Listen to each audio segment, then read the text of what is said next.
ಈ ಹೊತ್ತಿನ ಪ್ರಮುಖ 25 ಸುದ್ದಿಗಳನ್ನು ಕ್ವಿಕ್ ಆಗಿ ನೋಡೋಣ. ಹೊಸ ವರ್ಷಾಚರಣೆಗೆ ಕೌಂಟ್ಡೌನ್ ಶುರುವಾಗಿದೆ. 2025ಕ್ಕೆ ಗುಡ್ ಬೈ ಹೇಳಿ 2026ರನ್ನ ವೆಲ್ಕಮ್ ಮಾಡಲು ಇಡೀ ವಿಶ್ವವೇ ಸಜ್ಜಾಗಿದೆ. ಸಂಜೆಯಿಂದಲೇ ವಿಶ್ವದಾದ್ಯಂತ ಸಂಭ್ರಮದ ವಾತಾವರಣ ಮನೆ ಮಾಡಲಿದೆ. ಬೆಂಗಳೂರಿಗರು ನ್ಯೂ ಇಯರ್ ಸ್ವಾಗತಿಸುವುದಕ್ಕೆ ಕಾತರರಾಗಿದ್ದಾರೆ. ಅತಿ ಹೆಚ್ಚು ಜನರು ಸೇರುವ MG Road, Brigade Road, Church Street, Koramangala ಸೇರಿದಂತೆ ಹಲವೆಡೆ ಪೊಲೀಸರು ಹದ್ದಿನ ಕಣ್ಣಿಟ್ಟಿದ್ದಾರೆ. ಹೊಸ ವರ್ಷ ಬರಮಾಡಿಕೊಳ್ಳಲು ಎಲ್ಲರೂ ಭರ್ಜರಿ ತಯಾರಿ ಮಾಡಿಕೊಂಡಿದ್ದಾರೆ. ಮದಿರೆ ನಶೆಯಲ್ಲಿ ಮಿಂದೆದ್ದು ಕುಣಿದು ಕುಪ್ಪಳಿಸಲಿದ್ದಾರೆ. ಹೀಗಾಗಿ ಎಂಜಿ ರೋಡ್, ಬ್ರಿಗೇಡ್ ರಸ್ತೆಯಲ್ಲಿ ಹೈ ಅಲರ್ಟ್ ಕೈಗೊಳ್ಳಲಾಗಿದೆ. ಅದರಲ್ಲೂ ಬ್ರಿಗೇಡ್ ರೋಡ್ ಒಂದರಲ್ಲಿ ಸುಮಾರು 360ಕ್ಕೂ ಹೆಚ್ಚು ಸಿಸಿಟಿವಿ ಅಳವಡಿಸಲಾಗಿದೆ. ಬೆಂಗಳೂರು ನಗರದಾದ್ಯಂತ 6,000ಕ್ಕೂ ಹೆಚ್ಚುವರಿ ಕ್ಯಾಮೆರಾ ಅಳವಡಿಸಲಾಗಿದೆ. ಬ್ರಿಗೇಡ್ ರೋಡ್ ಮಧುವಣಗಿತ್ತಿಯಂತೆ ಸಿಂಗಾರಗೊಂಡಿದೆ. ಬ್ರಿಗೇಡ್ ರಸ್ತೆಯಲ್ಲಿ ಸೇಫ್ಟಿ ಐಲ್ಯಾಂಡ್ ನಿರ್ಮಾಣ ಮಾಡಲಾಗಿದೆ. ವಾಚ್ ಟವರ್, ಬ್ಯಾರಿಕೇಡ್ಗಳನ್ನು ಅಳವಡಿಸಲಾಗಿದೆ.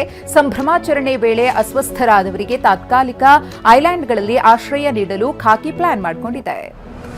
ಹೊಸ ವರ್ಷಾಚರಣೆಯ ಹಿನ್ನೆಲೆಯಲ್ಲಿ ಮೆಟ್ರೋ ಸಂಚಾರದ ಅವಧಿ ವಿಸ್ತರಣೆ ಮಾಡಲಾಗಿದೆ. ನೇರಳೆ, ಹಸಿರು ಮತ್ತು ಹಳದಿ ಮಾರ್ಗಗಳಲ್ಲಿ ಸಮಯ ವಿಸ್ತರಿಸಲಾಗಿದೆ.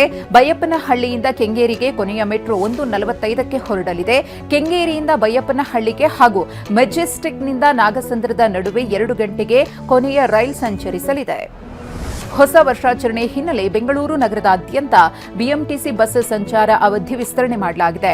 ತಡರಾತ್ರಿ 2 ಗಂಟೆಯವರೆಗೆ ಹೆಚ್ಚುವರಿ ಬಿಎಂಟಿಸಿ ಬಸ್ಗಳ ಸಂಚಾರವಿರಲಿದೆ. ಸಾರ್ವಜನಿಕರ ಅನುಕೂಲಕ್ಕಾಗಿ ನಗರದ ವಿವಿಧ ಸ್ಥಳಗಳಲ್ಲಿ ಇಂದು ಮಧ್ಯರಾತ್ರಿಯೂ ಬಸ್ ಸಂಚರಿಸುತ್ತೆ. ಬೆಂಗಳೂರಿನಲ್ಲಿ ಹೊಸ ವರ್ಷಾಚರಣೆ ಹಿನ್ನೆಲೆ ಭದ್ರತೆಯನ್ನು ಬಿಗಿಗೊಳಿಸಲಾಗಿದೆ. ಇಂದು ರಾತ್ರಿ 10 ಗಂಟೆಯಿಂದ ನಗರದ 50 ಫ್ಲೈಓವರ್ಗಳು ಬಂದ್ ಆಗಲಿವೆ. Agara flyover, dairy circle, Domlur ಮೇಲ್ಸೇತುವೆ, Richmond circle flyover, Peenya elevated ಫ್ಲೈಓವರ್ಗಳು ಬಂದ್ ಆಗಲಿವೆ.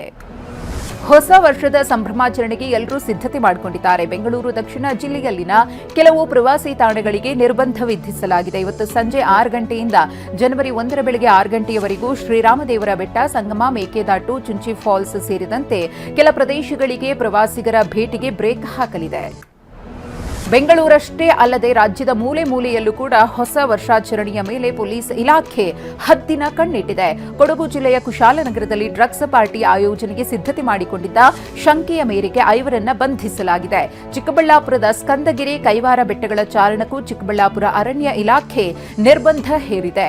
ಹೋಟೆಲ್, ಲಾಡ್ಜ್, ದೇವಸ್ಥಾನಗಳಲ್ಲೂ ಬಿಗಿ ಭದ್ರತೆ ಕೈಗೊಳ್ಳಲಾಗಿದೆ. ಹೊಸ ವರ್ಷಾಚರಣೆ ಹಿನ್ನೆಲೆ ಸಂಜೆ 7 ಗಂಟೆಯಿಂದ ಚಾಮುಂಡಿ ಬೆಟ್ಟಕ್ಕೆ ಪ್ರವಾಸಿಗರಿಗೆ ನಿರ್ಬಂಧ ವಿಧಿಸಲಾಗಿದೆ. ಮೈಸೂರು ನಗರ ಪೊಲೀಸ್ ಕಮಿಷನರ್ ಸೀಮಾ ಲಾಟ್ಕರ್ ಆದೇಶ ಹೊರಡಿಸಿದ್ದಾರೆ.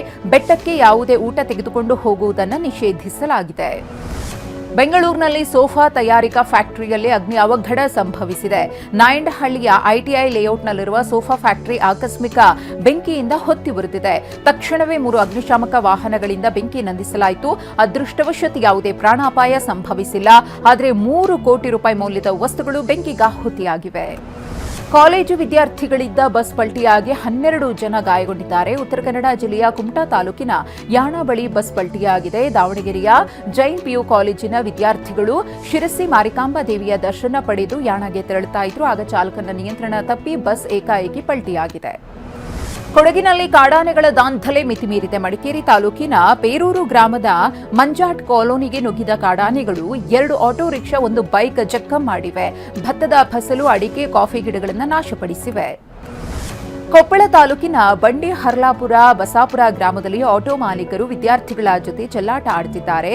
ವಿದ್ಯಾರ್ಥಿಗಳನ್ನ ಕುರಿಗಳಂತೆ ಆಟೋದಲ್ಲಿ ತುಂಬಿಕೊಂಡು ಹೋಗ್ತಾ ಇರುವ ದೃಶ್ಯ ಸ್ಥಳೀಯರ ಮೊಬೈಲ್ನಲ್ಲಿ ಸೆರೆಯಾಗಿದೆ.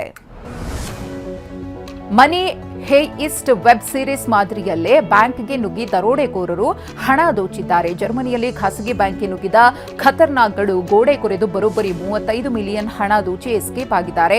ಕ್ರಿಸ್ಮಸ್ ಹಿನ್ನೆಲೆಯಲ್ಲಿ ಬ್ಯಾಂಕ್ಗೆ ರಜೆ ಇದ್ದಾಗ ಕೃತ್ಯ ಎಸಗಲಾಗಿದೆ. ಭಾರತದ ಮಹಿಳಾ ಕ್ರಿಕೆಟ್ ತಂಡ ಶ್ರೀಲಂಕಾ ವಿರುದ್ಧ 5 ಪಂದ್ಯಗಳ ಸರಣಿಯನ್ನ ಗೆದ್ದುಕೊಂಡಿದೆ. ಈ ಮೂಲಕ ಕ್ಲೀನ್ ಸ್ವೀಪ್ ಮಾಡಿದೆ. ನಿನ್ನೆ ತಿರುವನಂತಪುರಂನ ಗ್ರೀನ್ಫೀಲ್ಡ್ ಅಂತಾರಾಷ್ಟ್ರೀಯ ಮೈದಾನದಲ್ಲಿ ನಡೆದ 5ನೇ ಟಿ20 ಪಂದ್ಯದಲ್ಲಿ 15 ರನ್ಗಳಿಂದ ಗೆಲ್ಲುವ ಮೂಲಕ ಟೀಂ ಇಂಡಿಯಾ ಅಜೇಯವಾಗಿ ಟಿ20 ಸರಣಿಯನ್ನು ವಶಪಡಿಸಿಕೊಂಡಿದೆ.